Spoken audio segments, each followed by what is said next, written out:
Today, I wanted to talk to you about why successful women struggle with love. So, if this is your first time watching me, my name is Keisha Rice. I am a dating coach for ambitious women of faith. And again, I want to talk a little bit about why it is that if you are ambitious and single, why you may be struggling with finding that right partner. So, there are three reasons that I want to talk about. Number one, you will always be your most successful where you put your focus. Um, the Bible says, as a man thinketh, so is he. If you're into manifestation or any of that, you've probably heard what you focus on magnifies. Same concept. So, a lot of times, the women that I work with in particular,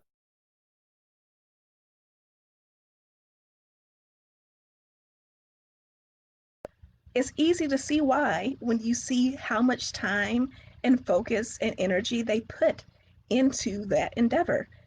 Relationships are no different. So, the way we go about obtaining that success is a little bit different, but the same concept of where you put your focus, you're going to have success, that still applies.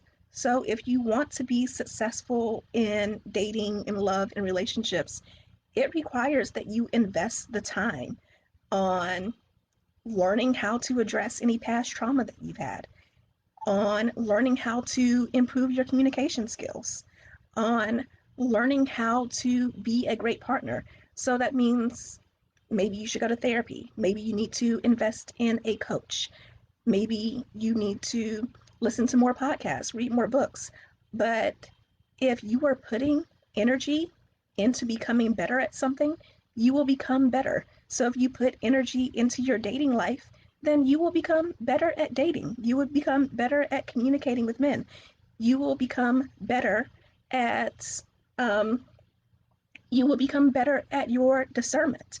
So where you put your focus is where you will be successful. And that means not only putting your focus into learning how to be better at dating, but also into putting yourself out there. So, I have this happen to me often that a woman comes to me and she's like, Keisha, I don't know why I'm not meeting men. And then I talk to her and I find out that she's not putting herself out there. She's not going out. She's not networking on social media. She's not doing the online dating thing. You are not a Disney princess. I repeat, you are not a Disney princess. Prince Charming is not going to break into your house and come rescue you and marry you. And let's be real, if some man broke into your house and said that he was the perfect man for you, you would be creeped out anyways. So it is important that you learn to heal from the things that you need to heal from. It's also important that you put yourself out there.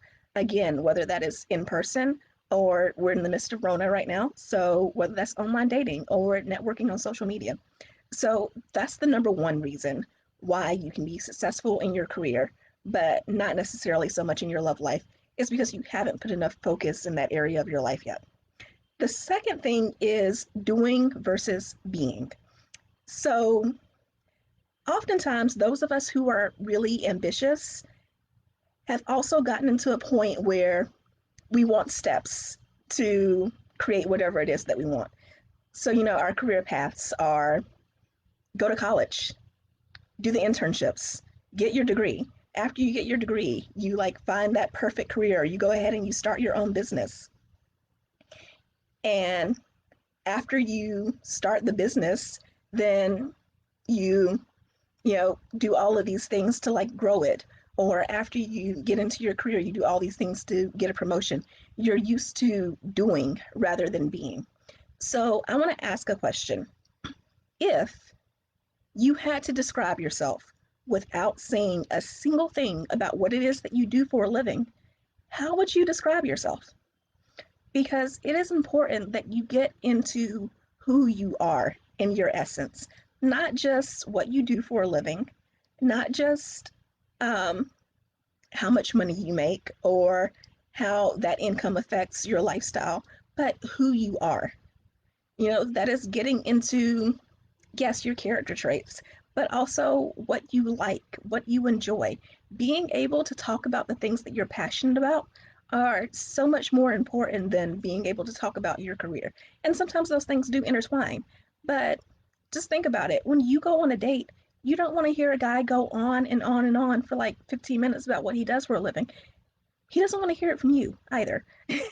So just focus more on being. And that gets me to my third point when we're talking about external versus internal validation. Oftentimes, the most successful among us have some issues that allow us to seek external validation. So, this may be something like you were raised by a single parent, you were raised by parents who were constantly busy and working all the time. You didn't feel like you got enough attention. My whole journey into dating at what I now think is too young of an age started because my dad is a minister. And growing up, I often felt like the church came before me. So I went out and found attention other ways. So we get used to this going outside of ourselves to get attention, to get praise. We get to this point where we're like, oh, I know if I accomplish this thing, people will praise me for it. If I get featured here, people will praise me for it. If I do this, people will praise me for it. And there's nothing wrong with having goals. There's nothing wrong with wanting praise and attention. However, you have to make sure that 90% of your validation comes from yourself. You have to be in a place where it doesn't matter what other people think about you. You are happy with yourself. You love yourself. You appreciate the journey that you are on right now. And the reason why that is so important is because when we feel starved for something, we will go out and do whatever it takes to get it, even if that's not healthy. So when you are in a situation where you are constantly seeking validation from other people, you may find relationships, but not successful ones, not healthy ones, because you will get to a point where you end up settling for any man who pays you attention. And that attention may not be positive, it may be incredibly toxic. So when you are at a place where having someone else praise you is so important, you slip into habits that, have not served you in other areas either, like people pleasing. I always tell people that all relationships are related. Hey, Luna. So if you show me a woman who is having difficulties with her love life, she is having issues with family, with friends, with coworkers. And I see so many women who fall into people pleasing in their romantic relationships. And they also have this issue at work. They do way too much for their bosses and then get mad because they're doing more work than everyone else. Or they do so much for family members and they feel like that love is not being reciprocated. You can find yourself in relationships where it feels great at first when a man is telling you, oh, you're so helpful, you're so sweet, you do all of these great things, you're so nice. What happens is over time, if you're constantly being told you're so nice, but that appreciation is not shown for you in the form of doing things back for you, if it's in the form of that person is not reciprocating the love and the kindness, you become resentful. And that is never a place that you want to be in when it comes to a relationship. So it is so important that your validation is internal. It is so important that you recognize your worth as you are so that your discernment is greater, so that you're not constantly seeking that attention from someone else. Another person's attention and praise is a bonus, not the end all be all. So, again, these are three reasons why successful women have a tendency to struggle with dating. Number one, you will always be most successful where you put the most focus. Number two, you have to get out of a place of constantly doing in order to achieve and getting into a place where you are being. You know you're the type of woman who is worthy of love. You are kind to men, you are nice, you are giving and nurturing out of a place of that's just who you are, not because you expect that in return. And also, you need to be the type of woman who is internally validated. You recognize your worth and you don't need someone else to constantly validate you or to constantly say that they appreciate you.